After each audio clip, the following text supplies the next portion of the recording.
लेकिन जिस तरीके से अभी वक्फ बोर्ड का एक बिल आया, वक्फ संशोधन बिल, पसमानदा मुस्लिम समाज के राष्ट्रीय अध्यक्ष अनीस मंसूरी पूर्व राज्य मंत्री रहे हैं। वो आरोप लगा रहे हैं कि यूपी और भारत के मुसलमान भारतीय जनता पार्टी के निशाने पर हैं। क्या कहेंगे? देखिए, कहीं उनका कोई भ्रम होगा अगर वो उन्होंने ऐसी बात कही। वैसे तो वो, मुझे ऐसा लगता है कि वो पसमानदा की बात कह रहे होंगे कि जो मुसलमानों के अंदर जो दलित हैं, गरीब हैं, जो पसमानदा है यानी ओबीसी मुसलमान हैं, जिनका शोषण है, उन शोषण किनका है कि जो माफिया मुसलमान हैं और जिन्होंने भूमाफिया के रूप में कब्जा कर रखा है। वक्फ बोर्ड केवल उनकी परेशानी है, लेकिन जिस प्रकार से उस काल के अंदर अगर आप देखेंगे, जब भगवान परशुराम जी सतयुग काल में थे,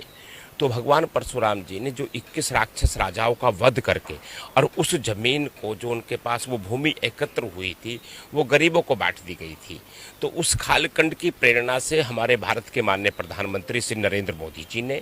इस वक्फ बोर्ड का जो एक संशोधन किया है, तो जो उसकी ज़मीन है यानी कि लाखों करोड़ रुपए की वो ज़मीन है, तो वो गरीब को दी जाएगी, उस पसमानदा मुसलमान को दी जाएगी, उसका लाभ होगा, महिलाओं को लाभ मिलेगा उसका, तो उनको अधिकार मिलेंगे, उस भूमि में उनकी हिस्सेदारी होगी। ये वो वक्फ बोर्ड है, तो उनकी समझने में थोड़ा सा अंतर होगा। ये भारत के माननीय प्रधानमंत्री को और देश के गृह मंत्री को मैं भारतीय जनता पार्टी को हृदय से बधाई दूंगा कि उन्होंने इस वक्फ बोर्ड को संशोधन करके जो भूमाफिया को कब्जा है वो उठेगा। और हमारे उत्तर प्रदेश के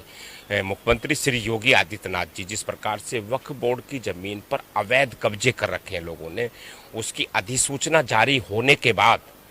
और जिन भूमाफियाओं ने उस ज़मीन पर कब्जा कर रखा है, निश्चित रूप से उस ज़मीन को छुड़ाया जाएगा और उन भूमाफियाओं पर बुलडोजर चलेगा।